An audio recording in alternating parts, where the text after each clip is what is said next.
যে কোনো কুকুর যদি একবার গু খায় সে খাইতেই থাকবে, এরা আর ঠেকানো যাবে না। আওয়ামী লীগ হচ্ছে এমন এক জিনিস যে তারা সবসময়ই খারাপ কাজটা করতে অভ্যস্ত।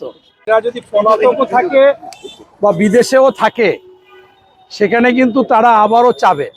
নতুবা দেখেন স্বাধীনতার যুদ্ধে তো তাদেরই ওই সময় একটাই দল ছিল, সেই দল ৭৫-এ বাকশাল কায়েম করলো এবং সেই বাকশাল কায়েম করলে বাংলাদেশে সাধারণ মানুষ এবং স্বাধীনতা যুদ্ধে যারা অংশগ্রহণ করেছিল তাদেরকে অস্তিত্ব শেষ করে দিল এবং এমনভাবে প্রমাণ করলো যে স্বাধীনতা যুদ্ধ বঙ্গবন্ধু একা করেছে এবং তার উত্তরাধিকার হয়েছে শেখ হাসিনা।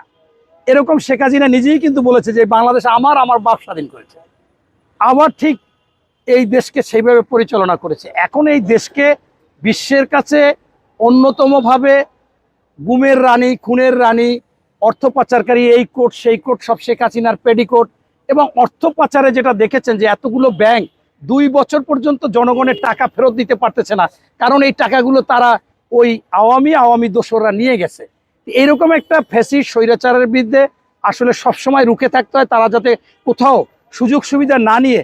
এখন এই ছোট ভাই আয়াজ যেটা করতেছে, আসলে একজনকে না তো একজনকে করতে হবে। তার বর্তমানে সরকার হচ্ছে বিএনপি করলে একটু দোষটা বেশি হয়। এখন যারা জুলাই যোদ্ধায়, আয়াজ তো জুলাই যোদ্ধা ছিল, আমি আমার সন্তানকে নিয়ে প্রতিদিন জুলাই যোদ্ধায় ছিলাম, প্রত্যেক দিন। এবং আমার মনে আছে যে আমি ৩রা আগস্ট ওনাদের সাথে মিছিল টিছিল করে পতাকা বাঁধছি, চুল তো পাকা।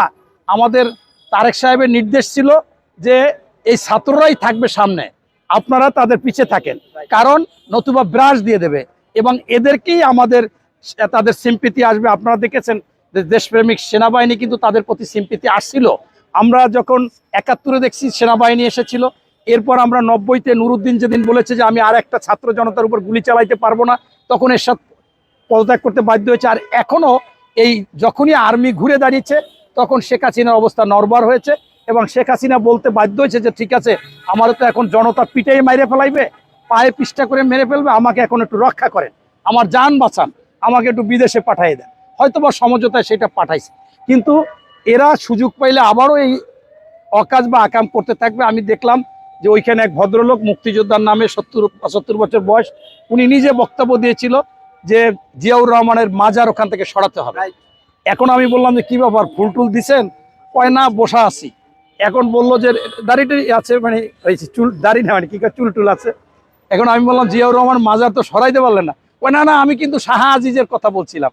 আমি বললাম না, আমার স্পষ্ট মনে আছে, আপনি বলেছেন।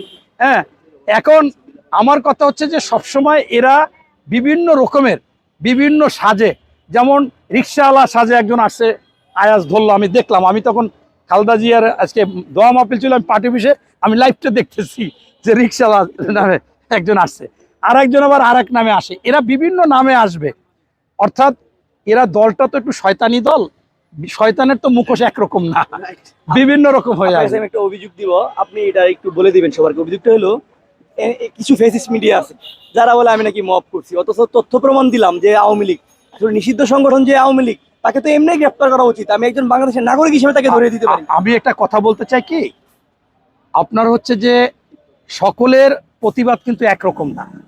তারেক রহমানকে জুলাই যোদ্ধারা বলছে, আমি এদিন সামনাসামনি বসা ওনার চিন্ময়তীতে, সবাই বলছে যে শেখ হাসিনার ফাঁসি দিতে হইবে, 100 বার ফাঁসি, তার অমুক তমুক, এগুলো সবাই বলার পরে প্রায় 100 জনে বক্তৃতা দিতেছে। একজন শহীদ পরিবার, পুলিশের ছেলে, উনি এখনো পুলিশ, বলছে একজনকে হত্যা করতে কতটা গুলি লাগে, কতটা গুলি লাগে, সেও বিচার চাইছে। তারেক রহমান বলছে যে দেখেন, আপনারা সবাই বিচার চাইছেন, কিন্তু আমি তো পারি না। আমার মাকে যদি বলতাম যে আমি প্রতিহিংসা নেব, মা মানা করত। এখন অবশ্যই সবাই তো তারেক রহমানের মতো হইলে হবে না, তাহলে তো ওরা আমার আশকারা পাই যাইবে। এই জন্য সে মব সৃষ্টি করতেছে না। মব সৃষ্টি করে কারা? মব সৃষ্টি করে যদি তার কাছে টাকা পয়সা এটা সেটা নেয়। এখন আয়াস যদি এইখানে কাউকে মব সৃষ্টি করে তার টাকা পয়সা নিয়ে যায়, তাইলে বোঝা যাবে যে তাকে, সে তো কোনো চাঁদা চায় না যে তোমার ছাইড়ে দেবো এই জন্য এই টাকা দাও। সে বলছে যে তুমি এই মুহূর্তে এই বাংলাদেশে সংগঠিত হওয়ার জন্য তুমি শেখ মুজিবের এখানে এই ফুলের কথা বইলা প্রধানমন্ত্রীকে গালি দিছে এবং তোমরা এইটা করতে পারো না, সেই জন্য তারা এটা আসলে মব সৃষ্টির মধ্যে পড়ে না। ধন্যবাদ। এটা একটা জুলাইয়ের একটা মানে প্রতিবাদ, প্রতিরোধ, প্রতিহত করা।